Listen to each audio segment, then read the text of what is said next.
Hai Sobat Eko, welcome di podcast perdananya Aksara. Saatnya buka pikiran dan suarakan kesetaraan. Yeay, jadi kalau kalian nggak tahu, Aksara itu salah satu program kerja dari Kementerian kita, dari Pengaruh Kesetaraan Gender BEM Visip UB 2025, di mana Aksara sendiri itu sebuah podcast di mana kita membahas tentang kesetaraan gender, terus juga kekerasan seksual ataupun topik-topik atau news-news hot yang sedang beredar gitu loh. Tapi kalian sempat mikirkan, ini tuh pembahasannya agak berat gak sih, ya kan? Tapi tenang aja, bahasa-bahasa yang kita pakai tuh seakan-akan kita tuh lagi curcol aja sama teman sendiri, ya, betul. Gitu. Jadi perbincangan culture, iya, jadi kan santai aja gitu loh kan. Aku yakin pasti kalian setidaknya bakal paham-paham sedikit lah sama pembahasan kita sendiri, karena emang pembawaannya tuh santai banget. Jadi kalian kalau mau dengerin sambil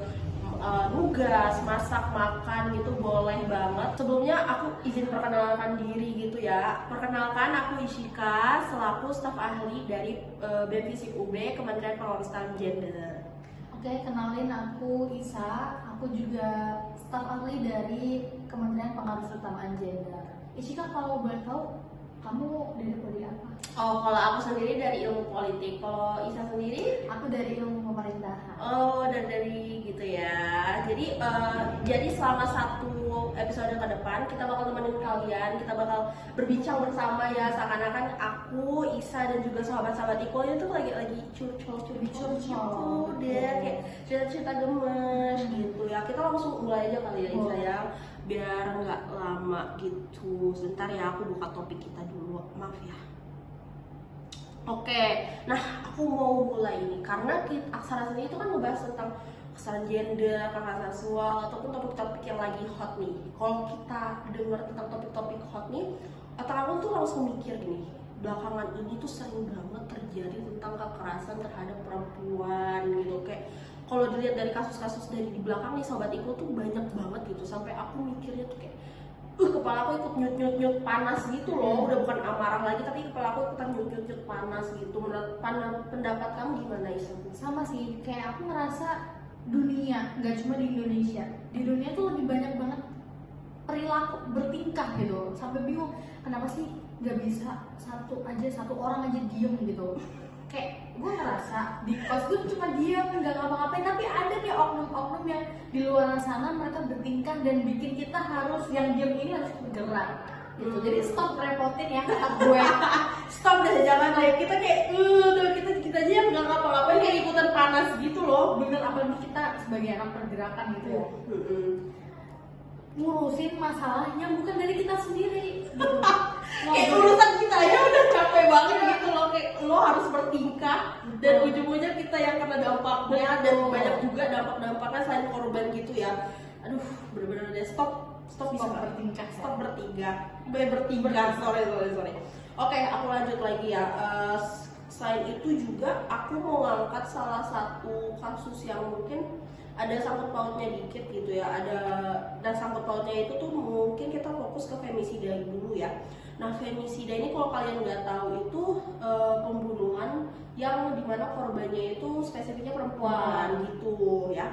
Nah, yang benar-benar aku mau highlight gini ya, kebanyakan kasus femisida tuh nih, sahabat Iko itu tuh alasannya tuh kadang-kadang nggak make sense aja gitu loh.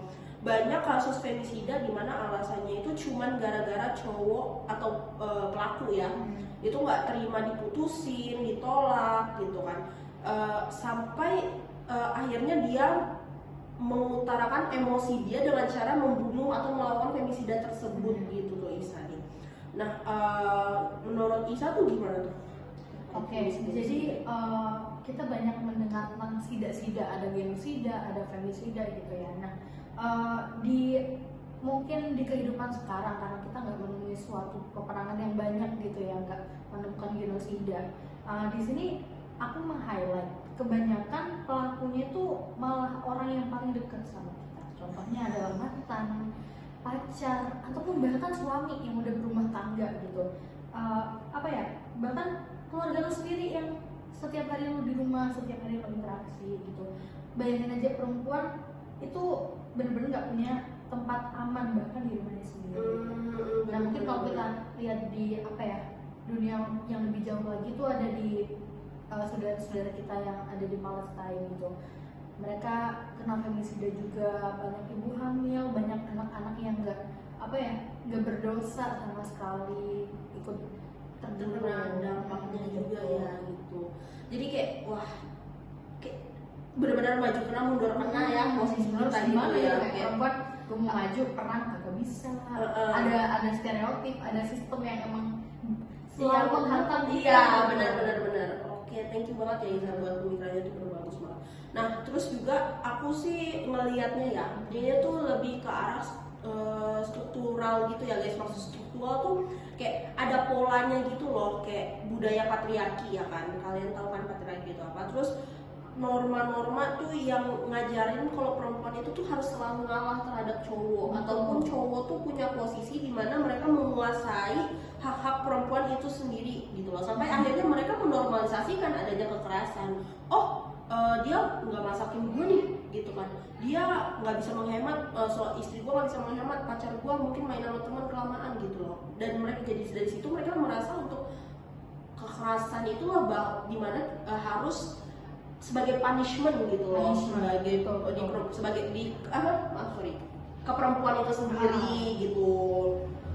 Nah terus kalau kita lihat juga ya makin kesini gitu, kita ngelihat bahwa banyak juga kekerasan yang lebih soft tapi itu tetap bahaya, kayak relasi kuasa yang nggak seimbang, manipulasi emosional, dan yang baru-baru ini nih kalian pasti, aku yakin banget sahabat Iko tahu nih, sexual grooming atau grooming in general gitu. Kira-kira Isa tahu nggak topik-topik yang aku mau bahas itu apa? Oke, tadi Ishika udah mention tentang grooming ya. Aku mungkin lebih spesifikin lagi ke child grooming, apalagi kalau bukan isu yang berdekatan dengan upah. Aduh, gue merinding aku tuh. Merinding ya. Adalah salah satu penggemar beliau. Menikmati karya-karya dramanya. Aduh, you are my destiny. Kayak gue banget. Tapi apalagi waktu dramanya yang 2024 kemarin yang tepat banget yang sama Jiwon. Tahu. Lo mau sebut nama lu ya? Lo mau nyebut nama Jiwon aja? Udah males aja ya gitu nyebut namanya. Sama. Gue bahkan kayak misalkan gue lagi cari di salah satu aplikasi untuk nonton ya, gue mau nyari yang mau ditonton, gue kalau ngeliat mukanya kayak elah, lihat lagi gitu lu lagi gitu loh ya. Oke, jadi pasti Sobat Eko udah menebak-nebak ya dari tadi, siapa lagi kalau bukan kasus yang menimpa Kim Sae-ron gitu. Jadi Kim Sae-ron ini tuh kita bahas di sesi grooming aja ya, sesi grooming dimana dia tuh dikabarkan tuh sempet dating dengan si aktor ini tuh, sebut aja kali ya, udah pada tahu semua, aktor Kim So Hyun ini ya, bahwa di 2015 kalau si Kim Sae-ron yang waktu itu berumur masih 15 tahun. Banyak tuh mas beleran. Dengan Kim So Hyun kalian tahu dengan yang umurnya itu di 27, 15 dan 27. Aduh, polis kayak gue dengernya udah gak nyaman gitu loh. Iya, apalagi si Kim Sae-ron itu yang dimana posisinya itu kayak gimana ya? Kayak gue tahu posisi dia tuh lagi nggak baik-baik aja di situ kan. Apalagi dia tuh bisa dibilang anak muda atau anak kecil yang nggak tahu apa-apa, dengan dieksploitasinya dia di apa? Oh nggak apa-apa, bisa nggak? Oke. Dieksploitasinya itu di entertainment industry, which is salah satu industri yang menurut aku tuh overwhelmed banget sih gitu loh. Jadi sebagai anak aktor cilik gitu loh, itu tuh udah jadi salah satu alasan juga gimana kayak wah parah banget sih gitu. Nah menurut kamu tuh gimana itu terkait? Oke, jadi kasusnya yang diungkap Kim Sae-ron ini sebenarnya Kim Sae-ron ini nggak serta merta waktu kejadian itu dia langsung laporin. Dia itu udah sempet kena cancel culture dari korsel, dari masyarakat. Korsel itu sering banget aku sempat ngikutin kasusnya Kim Sae-ron sih yang dulu, yang dia sempat nabrak apa sih namanya? Apa yang jalan? iya yang dia drunk driving Dia drunk, terus dia nabrak. Nah itu mulailah orang-orang Korea tuh nge-cancel dia gitu. Nah terus habis itu ingat banget waktu Queen of Tears lagi naik-naiknya, lagi naik daun, tiba-tiba Kim Sae-ron ini nge-publish fotonya sama Kim So Hyun yang yang dia pap itu ya, yang dia pap itu ya. Nah tapi di situ masyarakat internasional, gak cuma Korsel aja, itu nggak peka gitu loh dengan sign yang dikasih oleh Kim Sae-ron. Mereka melihatnya kayak anjir nih si Kim Sae-ron ini doang apa caper. Karena waktu itu kan dia lagi turun-turunnya kan, turun-turunnya dia habis hengkang dari apa drama apa gitu kan, dia sempat hengkang juga. Terus dipikirnya kayak cuma panjat sosial aja sama Kim So Hyun. Nah terus itu sih Kim Sae-ron tuh gimana ya, setiap dia mau ngomong, setiap dia ngasih sign, masyarakat gak ada yang percaya. Jadi kayak gimana dia caranya mau ngomongin gitu kan. Sampai pada akhirnya kemarin awal-awal bulan ya, awal-awal tahun, si Kim Sae-ron terkuak lah. Dan ini terkuaknya waktu dia meninggal. Itu sih yang bikin kayak gue sakit hati banget. Itu apakah itu benar-benar last choice kita atau seseorang penyintas gitu loh? Apakah dia harus mati terlebih dahulu agar suara yang terdengar itu agak-agak menurut aku janggal aja sih gitu. Dan yang bikin aku sedih juga, dia udah rest in peace gitu, dia udah di alam yang berbeda dengan kita, tapi suaranya tuh sampai sekarang masih tercekat, dan kisah-kisah hidupnya tuh yang sedih membayang-bayangi dia gitu. Jadi walaupun dia meninggal, dia mikirnya udah tenang, ya sebenarnya dia belum dapat justice aku. Iya, benar sih. Aku juga mau keep in mind lagi ya, tadi aku benar-benar nangkep yang cancel culture-nya ya. Kok kita ini tuh benar-benar cancel culture-nya menurut aku tuh salah satu pedang dua pepatah pedang dua sisi. Iya, pedang dua sisi, dua sisi ya, gitu loh. Dimana awalnya itu si Kim So Hyun ini tuh yang dibela-bela oleh netizen terhadap apa yang dilakukan Kim Sae-ron. Tapi setelah terungkap lagi malah terbaliknya, Kim So Hyun yang kena amuk-amuk netizen karena setelah tahu aslinya gitu loh, apa sih yang sebenarnya terjadi beberapa tahun yang lalu. Oh ini alasan dia ngepost pap ini, alasan dia ngepost ini gini gitu sih. Nah terus aku mau lanjut lagi ya, kalau isu-isu kayak gini nih, yang ini isu-isu dia in general itu tuh harus banget dibahas dari sisi gender, sisi hukum, terus juga dari kesehatan mental juga sendiri gitu kan. Bukan dari kita ngeliatnya oh ini cuma gosip-gosip seleb aja gitu loh. Jadi kayak kita bedah lagi aja gitu loh agar nanti tuh kalau memang terjadi lagi kita tuh lebih peka sendiri gitu loh Isa gitu. Kita lebih aware. Lah benar-benar lebih ke situ ya.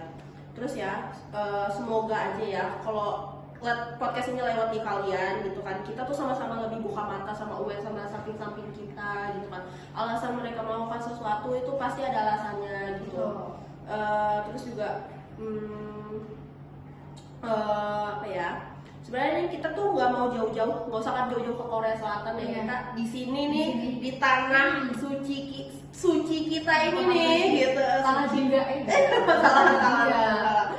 Nah mirisnya tuh ada terjadi yang kasus tuh mirip-mirip juga Isa gitu. Kamu tahu nggak kira-kira apa nih berhubungan sama grooming juga? Yes, grooming in general gitu. Oke, kalau yang baru-baru ini yang panas banget ini melibatkan aparat kepolisian.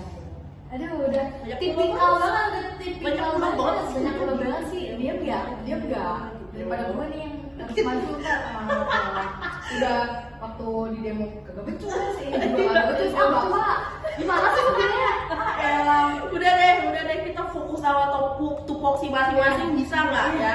Kalian kan punya jabatan yang harus dipertahankan, kita punya mental yang harus kita jaga gitu loh. Udah ya, keep ya sendiri-sendiri aja, tapi ujungnya berulang gitu. Nah, aku izin jelasin aja ya. Jadi belakangan ini baru diketahui kalau salah satu anggota kepolisian di Ngada, NTT itu melakukan pencabulan terhadap anak di bawah umur. Gila nggak sih? Kalau dan ini dengar baik-baik ya sahabat Iko. Korbannya itu nggak cuma satu, tapi ada empat orang atau 4 anak kecil sebagai korbannya. Udah kayak tadi kepala gue udah nyut-nyutan gitu dengan child grooming dari Kim So-yoon itu sendiri, dan ditambah lagi sama satu orang anomali ini kayak gue bahkan kayak gak mau nyebut dia orang gitu loh. Udah bad mood luas dan evil gitu. Iya, betul. Sampai Lucifer pun mungkin tunduk ya. Devil tuh orang sahabat Equal atau 4 anak sahabat Equal menjadi korban dia gitu loh. Satu aja itu menurut aku tuh udah kayak nggak make sense aja gitu. Dan ini 4, dia melakukan itu berkali-kali artinya tuh. Dan semuanya dan 3 diantaranya itu di bawah umur gitu loh. Jadi kayak udah bingung, udah speechless sendiri gitu loh. Nah, terus yang mungkin buat aku curious gitu ya. Kan itu udah memakan 4 korban. Tapi kenapa sih isu ini baru kedengar waktu korbannya udah 4? Kenapa nggak dari satu gitu? Atau masih niat-niat gitu ya. Gitu. Nah, itu sih menurut aku yang perlu kayak yang masih menjadi kejanggalan dalam terkait keadilan di negara ini gitu loh. Kayak balik lagi yang topik yang tadi aku bilang tentang strukturnya kayak patriarki yang dinormalisasi gitu-gitu, terus pandangan budaya yang dinormalisasi, pokoknya tuh banyak banget hal-hal yang sebenarnya tuh nggak wajar, tapi sama karena warga sekitar itu tuh dinormalisasikan, ataupun mungkin karena jabatan dia jabatan dia gitu, kayak polisi nggak akan kayak gini kok, nggak deh polisi mengayomi masyarakat. Sorry Kayak beberapa aja gitu. Kita aspal aja jadi polisi tidur nggak sih gitu ya, tidur gitu. Kayak makanya menurut aku sih itu sih salah satu aspek kenapa dari awal itu nggak terpecahkan atau tidak terkasih sinar kasus ini gitu loh, Isa. Oke, mungkin dari instansi juga menutup-nutupi untuk citra baik. Bisa. Nah, yang bikin aku kesel ini tuh jabatan dia nih malah menyalahgunakan dia menyalahgunakan jabatan yang dia miliki gitu loh. Dia melakukan hal-hal yang nggak benar, terus juga korban-korbannya itu kan anak kecil yang dimana mereka tuh nggak tahu apa-apa. Dia bahkan nggak tahu kalau tindakan yang dilakukan polisi tersebut itu sebenarnya bad things gitu loh. Aku cuma tahu kadang kamu tahu gak sih kalau di TK ya, setiap kalau di dulu di daerah aku tuh, kalau di TK anak kecil itu tuh kalau setiap hari Kamis mereka tuh pakai baju cita-cita mereka gitu. Ada yang pakai kostum dokter, ada yang pakai kostum perawat, pilot gitu, dan banyak banget juga anak kecil yang pakai kostum polisi gitu. Itu juga sad to hear mereka memandang polisi ini sebagai pahlawan mereka gitu loh.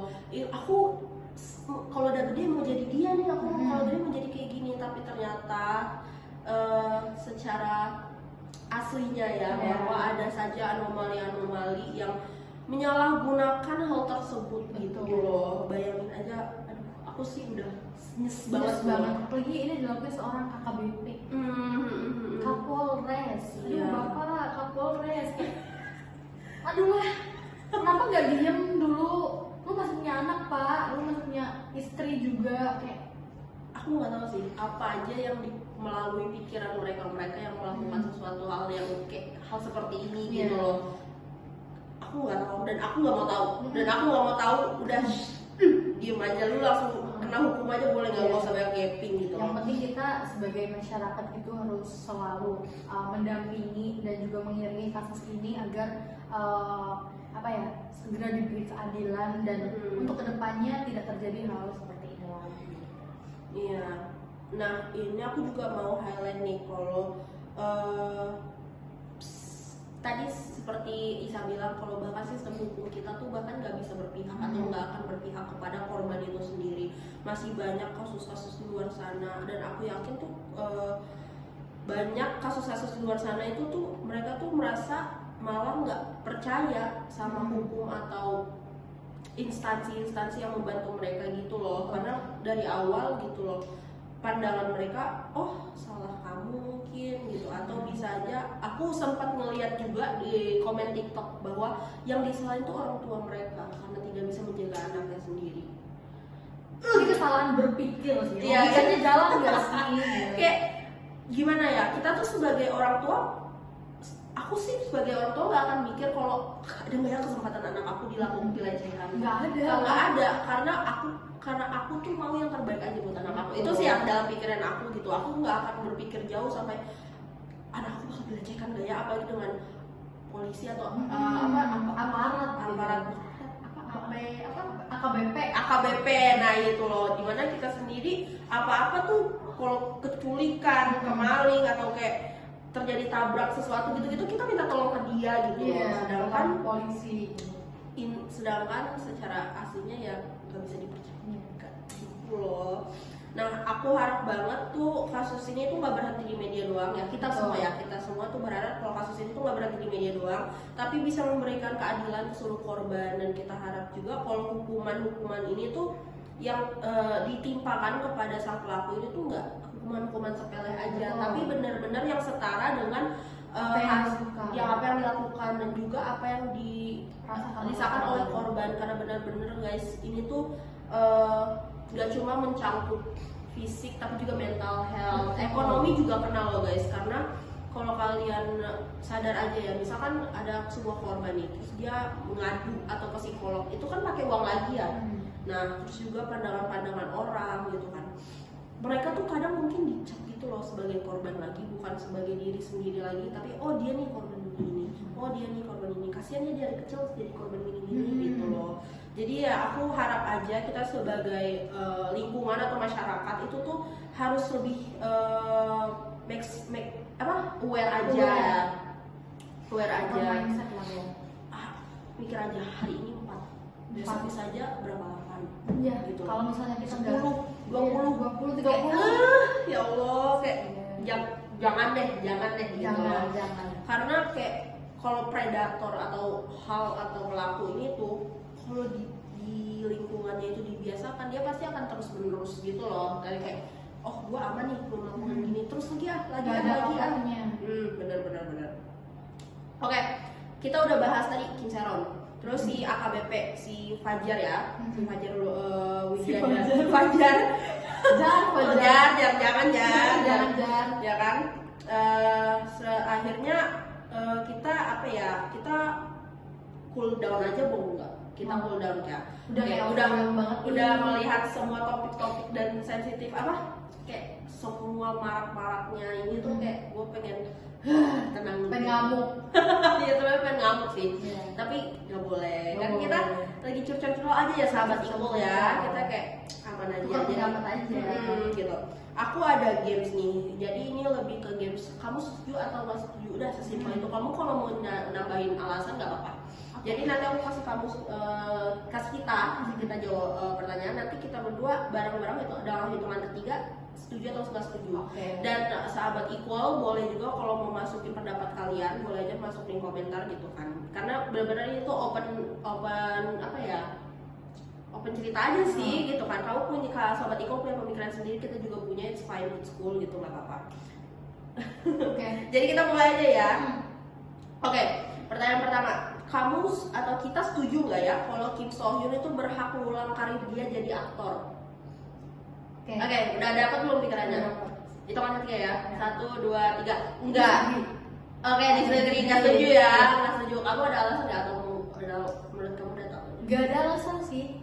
Harusnya kalau orang mikir pakai logikanya jalan, ya enggak. Gak ada, pokoknya nggak ada kesempatan untuk predator, nggak ada kesempatan untuk pelaku.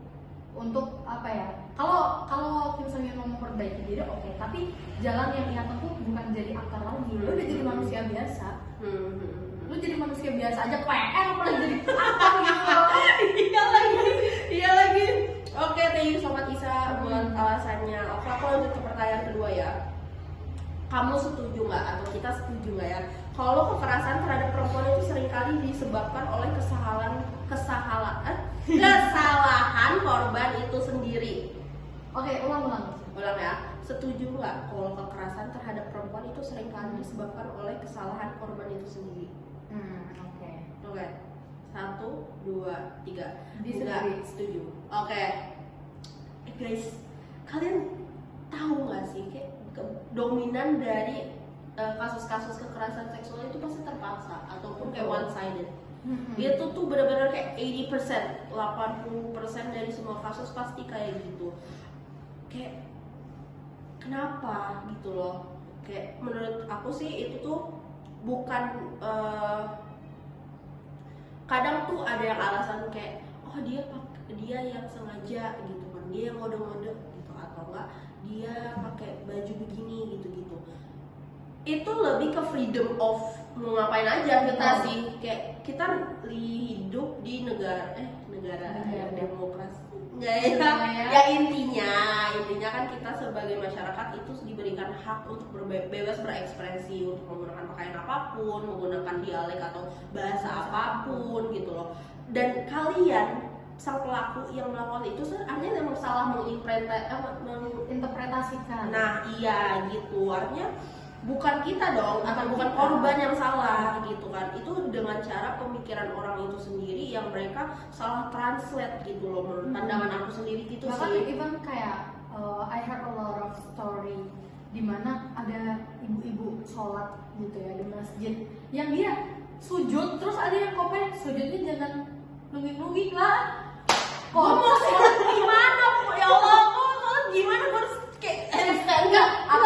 Apakah emang ada pembaruan dalam sholat gitu, ada style baru sholat? Ya enggak dong, maksudnya emang sujud tuh kan sujud begitu, mau sujud kayak apa, kayak kodok gitu kayak gitu kayak posisi kodok semua gitu ya. Aduh, itu biasanya yang pikirannya sakit di pelaku gitu loh. Ya yang nggak bisa mikir ya lu, bukan gue sebagai korban yang lu salahin gitu. Dan banyak juga kok yang pelecehan seksual dilakuinnya ke orang-orang yang berhijab, bergamis, pakai khimar gitu. Jadi it's not about our fashion, it's not about our clothes, it's not about our hair, or it's not our belly yang kebuka karena kita pakai crop top. No, it's the way you see things, it's the way you see things. Ya benar ya, gimana lo memandang kita gitu loh. Oke, aku lanjut aja ya. Kamu setuju nggak atau kita setuju nggak kalau budaya patriarki itu turut berperan besar dalam tingginya angka femisida di bagian negara? Oke, 1, 2, 3. No.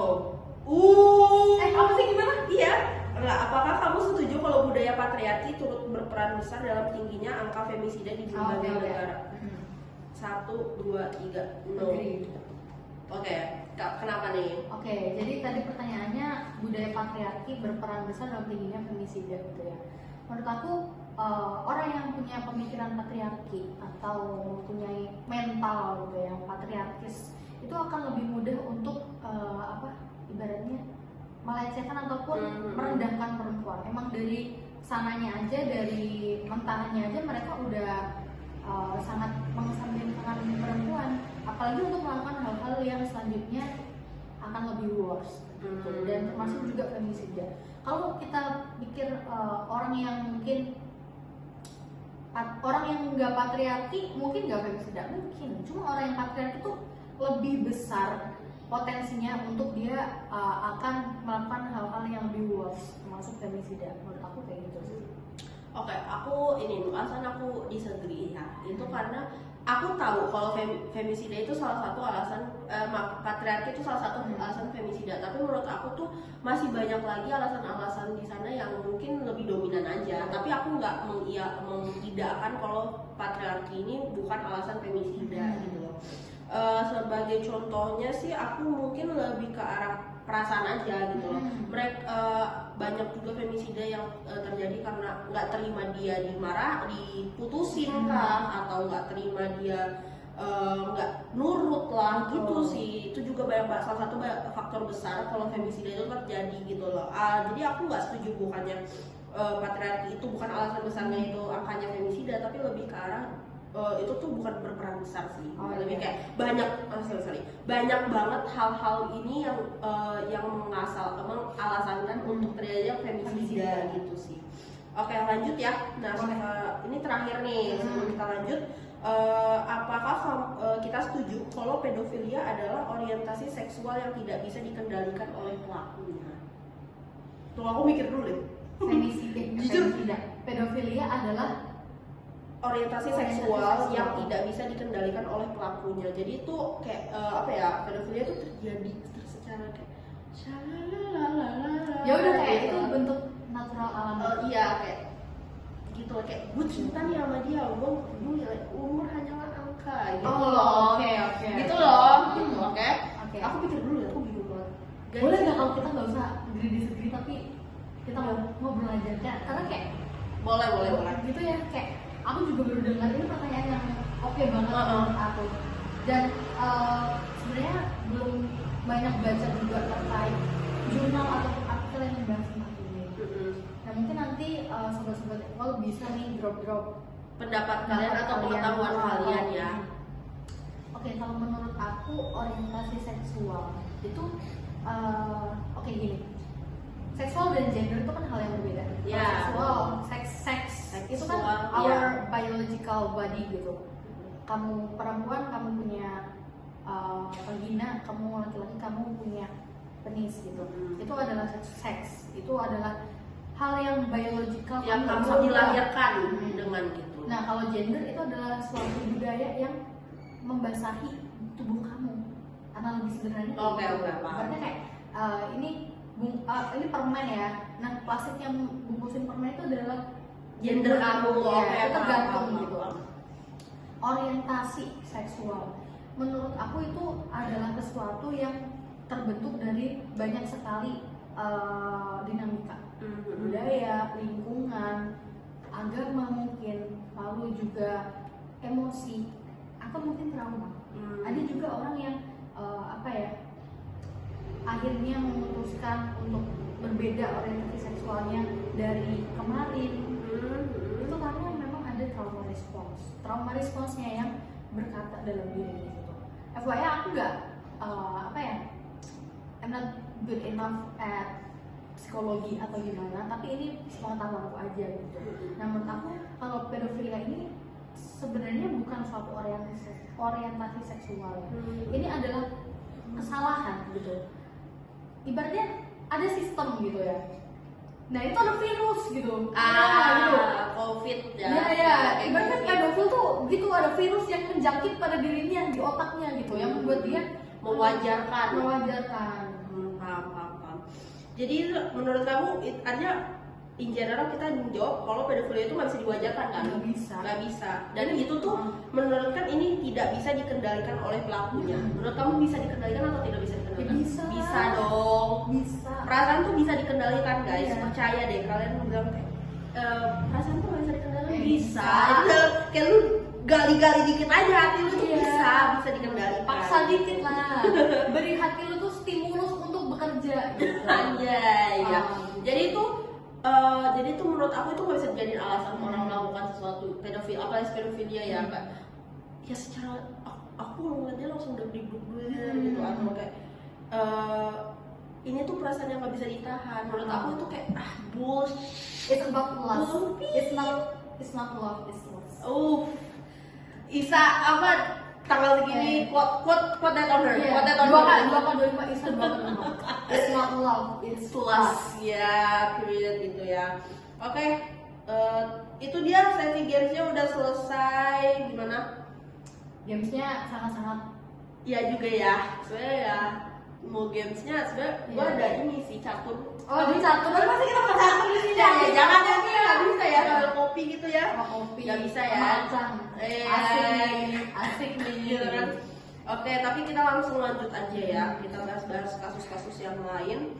Nah, untuk kasusnya nih, aku mau melibatkan tuh musikus kondang di Indonesia. Gitu kan. Yang biasanya gini. Kamu dulu dangdut. Kamu suka dangdut gak sih? Dangdut suka. Sekarang lagi suka hibdut. Apa tuh? Tensi yang main apa? Naik gila.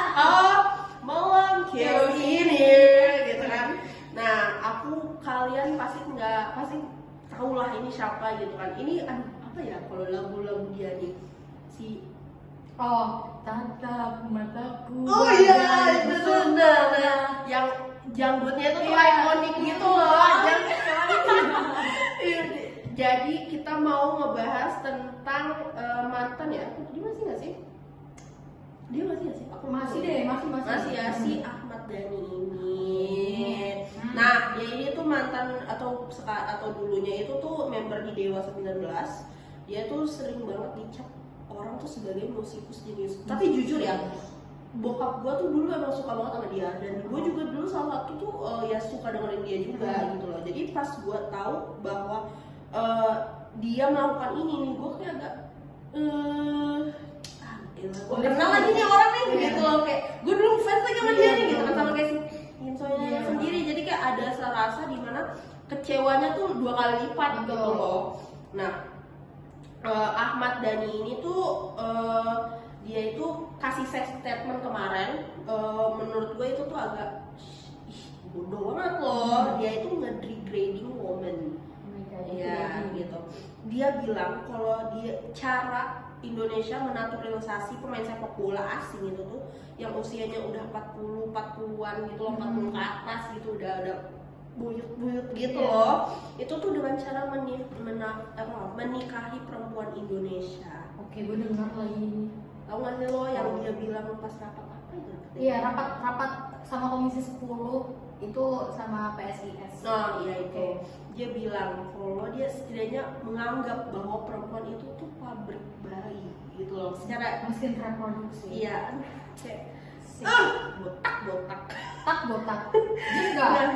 Daripada gue itu tapi ada keluar apa? Itu Virginia. Kan ini kan bocah. Iya kan guys. Aduh, yang ini tinggal dicat warna biru kan sih, tinggal dicat warna biru udah cocok lu Nah, itu statement bener-bener kayak aduh men, kenapa lu ngomong sih men, Dhani aduh. Nah, menurut kamu tuh gimana tuh? Oke, actually I'm a listener of Dewa 19. Gue bener fans Dewa 19 dan sebenarnya dari dulu sih Dhani itu emang blunder ya. Dia emang suka memberikan kalimat-kalimat yang kontroversial yang membuat publik itu aku baru tahu dari dulu sih sebenarnya. Dan sebenarnya Dhani itu emang masuk ke politik kan.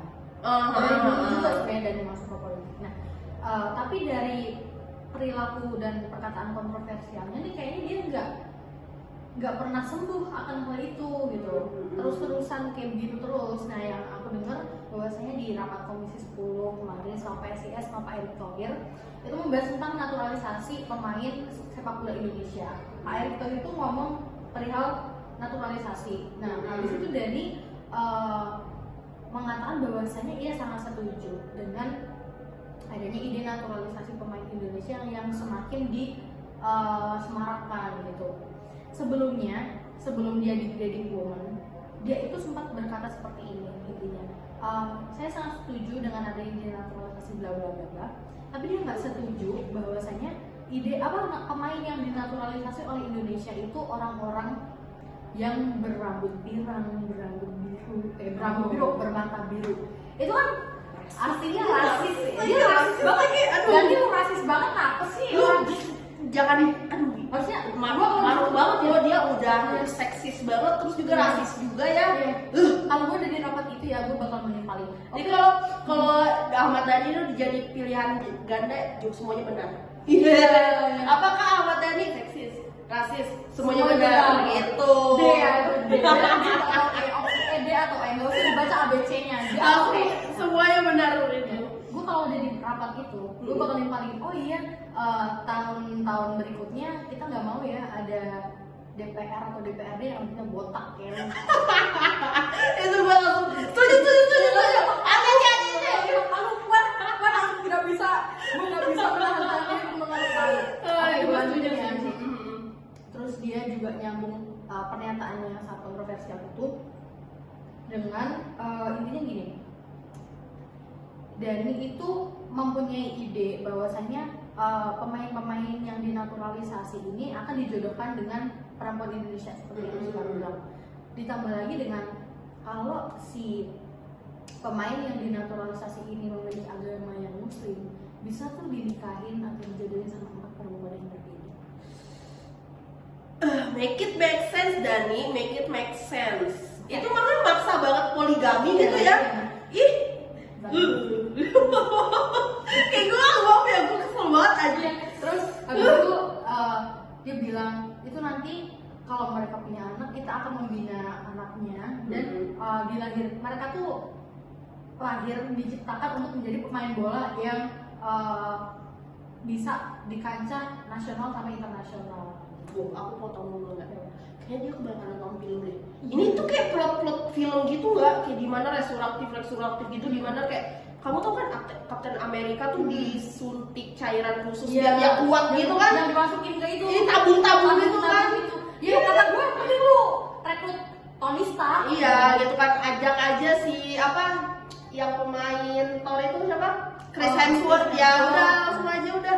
Lu bikin Marvel sendiri nggak apa-apa juga kayaknya. Makanya ide lu makin digunakan di sana deh dibanding di sini. Paling parah dari statementnya itu dia tuh ngomongnya gini, maaf ya ide saya out of the box gitu. Out of the box, out of mind aja. Oke, nanti sama editor itu di rapat itu yang bikin gue tambah miris itu mereka pada ketawa semua. Mereka pada kayak ho. Itu kalian juga iya itu grappling gitu itu Jayus kalau apa Jayus Garing ya. Dan bahkan dengan bangganya dia bilang ini bisa banget kita jadiin program unggulan di tahun 2026. Program unggulan 2026 menikahkan, menjodohkan pemain-pemain asing nih dengan perempuan Indonesia agar melahirkan. Aduh, gol dari mana sih? Gol dari mana? Nah ya, terus udah ada lagi? Udah. Nah, langsung aja ya. Aku mau langsung ke next topik aja karena kayaknya udah lihat time is money gitu loh. Time is money gitu. Maaf ya, aku scroll dulu karena tadi keseruan banget ngebahas ini nih. Bahas botaknya. Kita kayaknya udah cukup ya. Aku izin highlight dikit aja ya. Kalau statement seperti itu tuh adalah bentuk pelecehan verbal juga guys ya kan. Walaupun kalian gak melakukan secara aksi, ada juga namanya pelecehan secara verbal seperti cyberbullying gitu-gitu, itu juga ada gitu loh. Nah makanya itu tuh dimanapun kalian berada jangan deh ngomong kayak gitu kan. Pemikiran itu tuh nggak baik gitu kan. Apalagi kamu sebagai seseorang yang punya posisi tinggi dan kamu mengutarakan itu demi negara gitu loh, demi negara gitu loh. Itu tuh nggak kayak nggak benar aja gitu loh. Apalagi tuh konteks ini tuh sensitif banget ya, mengandung, melahirkan gitu loh. Thank you ya atas infonya juga. Nah kita lanjut aja ya. Kalau bahwa ini tuh juga banyak banget, tapi aku lihat skrip kita gini aku nggak ada banget banyak banget kasus ini kayak dalam jangka kayak bahkan 2025 itu belum 20 berapa guys, bentar ya kita lanjut ya guys. Tadi maaf banget ada agama break ya. Kalau kita lanjut ya ke last topic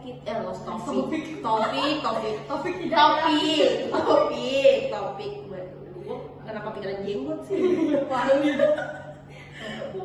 Kita lanjut, aku mau bahas tentang dugaan pemerkosaan yang dilakukan oleh residen anestesi dari program pendidikan dokter spesialis atau PPDS FKU 4. Lagi-lagi yang posisinya tuh bukan hal sepele gitu loh. Dari tadi politikus, terus juga aktor ya kan, aktor top star lah internasional. Terus ada juga polisi dan sekarang dokter. Kita mau aman di mana lagi guys? Gitu loh. Apakah menjadi pengangguran adalah best choice gitu? Kayaknya gue nggak akan marah lagi sih kalau angka pengangguran menaik gitu. Ya emang begitu, emang harusnya begitu gitu ya kan? Oke. Tapi ini tuh lagi rame juga ya, dimana tuh bisa dijelasin dulu nggak kalau apa yang kamu ketahui nih tentang kekerasan seksual ini tuh? Terus kenapa ini kekerasan seksual itu tuh dilambangin sebagai atau dikelompokkan sebagai misal bentuk ekstrim dari misoginis? Oke, berbicara tentang misoginis gitu ya, ini adalah salah satu istilah yang mungkin sangat dekat dengan masyarakat sekarang gitu. Kebalikannya dari feminis gitu. Misoginis ini adalah suatu sikap yang menunjukkan kebencian yang selanjutnya akan berdampak pada sikap merendahkan terhadap perempuan. Nah, terus dari sikapnya si siapa nih PPDS dokter ini mencerminkan sikap yang misoginis juga. Kita sadari kita concernnya cuma ke ini ya, kekerasan seksual, pelecehan, tapi sebenarnya dia adalah bentuk misoginis juga, adalah bentuk yang merendahkan perempuan gitu. Nah, menurut aku ketika ini terus-terusan akan diwajarkan dan dilegalkan secara sosial dan nggak diberi sanksi yang memang tegas, itu bisa menjadi tindakan yang sangat brutal dan represif, seperti kekerasan seksual gitu. Jadi kayak outputnya nih kalau berkepanjangan nih akan menjadi kekerasan seksual. Nah, kasus yang menimpa korban, yang menimpa penyintas yang di RSHS ini nggak cuma tentang pemerkosaan belaka, tapi juga ada suatu relasi kuasa di dalamnya. Gimana enggak, pelaku ini adalah seorang dokter residen yang sedang ini spesialis kan, sedang menjalankan spesialis gitu, berada dalam sistem hierarkis medis yang kaku dan patriarkal sebenarnya. Karena sebenarnya di dalam dunia dokter itu juga sama, mungkin lebih parah dari dunia yang ada di dalam kepolisian ataupun TNI. Kalau TNI kepolisian kan memang mereka harus tunduk ya, ada hierarki, mereka harus siap apapun yang dikatakan oleh komandannya seperti itu. Di dokternya sama, ada senioritas, ada relasi kuasa mungkin di dalamnya. Bahkan banyak banget adik-adik yang koas tuh sering stres kan waktu mereka di koas, mereka pengabdian apa segala macam. Nah, korbannya ini merupakan seorang perempuan yang pendamping pasien yang secara posisi sosial dan ekonomi itu lebih rentan. Nah, ini adalah bentuk paling ekstrem dari ketimpangan gender. Jadi kamu pelakunya tuh dokter dan kamu cuma pendamping seorang pasien gitu. Kamu nggak ada apa-apanya, kamu bakal merasa ini kalau aku pun cerita gak ada yang bakal dengar, gak ada yang bakal percaya. Dia dokter, masa iya sih dokter pekerjaan yang sangat dimuliakan bakal kayak gitu ke pasiennya. Benar-benar oke. Artinya ini balik lagi ke penyalahgunaan posisi lagi ya Isa ya. Jadi itu banyak banget dampak-dampak ataupun kayak hal-hal yang dapat kita simpulkan sih dari topik kita dari tadi. Nah, terus aku juga mau highlight kalau ini tuh terjadi di rumah sakit. Di rumah sakit, betul. Gitu loh, kayak bukan di klinik, bukan di gitu ataupun kayak di mana gitu, tapi di rumah sakit sahabat equal gitu loh. Jadi kayak lingkungan yang tertutup gini aja tuh kayak yang dimana itu tuh lingkungan yang have a purpose gitu loh, yang dimana lingkungan itu tuh sebagai tempat umum yang digunakan sebagai banyak hal yang umum gitu loh, seperti rumah sakit ataupun kampus gitu loh ya. Itu kan di rumah sakit kita untuk apa? Berobat. Ya, kita datang ke rumah sakit capek-capek aja sakit-sakitnya, kita datang kita nyari dokter untuk sembuh gitu loh. Terus juga di kampus kita untuk nyari ilmu ya kan, malah menjadi tempat sarang ataupun tempat orang melakukan sesuatu yang benar-benar keji kayak gitu loh. Nah, terus juga dari sisi sosiologis nih, masyarakat kita tuh melihat kasus ini tuh kayak gimana sih menurut kamu tuh Isa? Oke, jadi masyarakat ya, yang aku lihat sekarang masyarakat Indonesia udah mulai oke sih dalam penerapan cancel culture juga. Menurut aku udah semakin terbuka gitu. Setuju. Tapi yang bikin aku agak sedih, masyarakat ini yang lama juga mulai luntur kepercayaan terhadap dokter. Kita sakit, kita mau ke siapa kalau ke dokter gitu. Kita udah kehilangan kepercayaan terhadap TNI Polri, terus sekarang kita ke dokter juga nggak percaya gitu. Nah terus aku lihat juga masyarakat di Indonesia sangat terkejut ya dengan adanya berita ini, karena ini bersangkutan dengan seorang dokter yang aku lihat dari profilnya, dari pribadi seorang dokter Priguna ya namanya.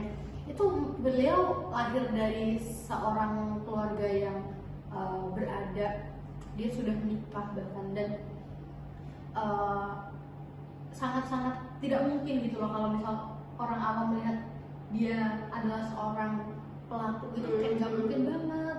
Dia kelihatan yang lu punya everything. Iya. Lu seorang dokter, lu dari dari keluarga yang memadai gitu loh. Lu punya everything, tapi bisa-bisanya lu melakukan sesuatu yang kayak itu udah low level seorang bisa tumpuk gitu loh. Itu benar-benar slow-lownya orang bisa gitu loh. Bahkan kalau kita nginjek tai nih, tainya nggak mau disamain sama dia. Iya. bener. Itu sih secara sosial juga masyarakat itu sih udah mulai menerapkan cancel culture. Dan aku lihat juga si dokter Priguna ini udah ditangkap juga sama kepolisian. Nah ini menurut aku kepolisian kali ini lumayan wise karena dilihat dari keluarganya Priguna. Dokter Priguna ini kan mungkin keluarga yang memang powerful juga ya, karena istrinya pun dokter, terus aku yakin keluarganya backgroundnya pada bagus-bagus, tapi nggak ada suatu ketimpangan hukum di situ, karena dokter Priguna langsung ditangkap dan diadili, gitu sih. Oh iya sih guys, jadi itu artinya udah mulai sadar ya kita ya, untungnya ya kita udah mulai paham gitu loh, oh ini ya nggak baik gitu kan, oh nih orang ini harus diadilkan gitu loh. Nah untuk aku juga ngeliat sih, tapi nih ya aku lihat ini tuh respon institusinya itu tuh agak lambat gitu. Agak lambat ya? Iya, karena mungkin balik lagi ya budaya tutup mata gitu loh. Itu masih ada sih guys ya, dimana instansinya itu ya dia itu tuh menutup mata seakan-akan hal tersebut tuh nggak terjadi apa-apa. Oh yang RSHS. Bahkan korbannya tuh diminta diam, gitu loh, kayak gitu loh, di kayak gitu loh, kayak bayangan gue instansi dan ini gitu loh, disuruh diam gitu loh. Siapa sih nggak diam? Gitu loh, karena mereka tuh lebih mementingkan pandangan publik terhadap mereka, citra baik mereka dibandingkan keadilan gitu loh. Jadi tuh belum lagi tuh seperti yang tadi aku bilang, kalau proses hukumnya tuh kan masih agak-agak kurang, masih agak rentan-rentan gitu ya kalau terkait masalah-masalah seperti ini gitu loh. Ya dimana aku rasa tuh mungkin ya kita tuh harus lebih meningkatkan lagi aja gitu loh di bidang hukum terkait kayak hukum dari kasus kekerasan seksual sampai pendidikan aja gitu loh, gender sejak dini gitu loh. Nah, boleh. Jadi RSHS di sini aku juga sangat menyayangkan mengapa kalian sebagai institusi rumah sakit yang besar kalian bisa seperti itu. Bahkan aku sempat dengar si korban ini si penyintas itu laporan gitu kan ke rumah sakit, lalu si security yang ada di sana itu malah menanyakan dengan hal yang pertanyaan yang sangat tidak senonoh, malah ditanyain itunya sakit ya mbak waktu digituin. Oh my god, pak lu security, jadi emang itu satu gedung, satu RS itu emang sakit semua gitu. Kayak sebenarnya nggak boleh relaksasi, tapi yang ada begitu gitu. Jadi gimana? Wah, itu pada security you have nothing to do with me gitu kan. Sebenarnya kayak security ngapain lu tanya-tanya ke gue, pakai bahasanya kayak gitu juga. Menurut aku juga nggak etis juga sih dia menanya hal itu secara spesifik. Gimana kita, aku kalau dari kamu ya Isa ya, gimana kita bisa mulai membongkar sistem, atau gimana sih cara kita tuh mengkonstruksi sistem yang melindungi kesetaraan ini? Ini tuh bukan solusi ya guys, ini cuma pendapat kita gitu. Menurut kita tuh gimana ya cara untuk memperbaikilah sistem-sistem untuk melindungi kekerasan ini gitu. Kalau dari Isa? Oke, lebih spesifiknya lagi yang terjadi di hal medis gitu ya. Sekali lagi aku bukanlah seorang mahasiswa ataupun seorang yang concern terhadap kesehatan ataupun medis. Jadi aku sebenarnya kurang tahu juga tentang UU di dalam medis, di dalam penanganan pasien atau gimana. Tapi yang jelas yang aku harapkan privasi di dalam medis itu memang penting. Rekam medis itu kan sebenarnya nggak boleh disebar gitu. Kalau kita berbicara tentang rekam medis, tapi alangkah baiknya dalam setiap tindakan yang dokter lakukan terhadap pasien itu memang ada satu atau dua orang yang menemani gitu. Itu pun yang kita percaya, yang ada keluarganya gitu. Kan seringkali kita sakit nih, padahal menurut aku itu nggak terlalu urgensi juga gitu. Tapi kita nggak boleh, keluarga nggak boleh masuk sama sekali gitu.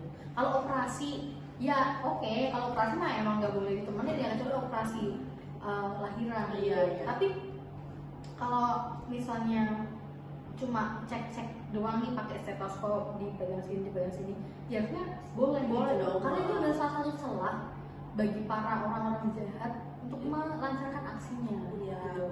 Nah, aku mungkin mau menekankan di situ sih bahwasanya kalau setiap tindakan yang dokter akan lakukan terhadap pasien itu lebih ditekanin lagi, lebih ada concernnya apa, concernnya di mana, dan keluarga ini harus seperti apa.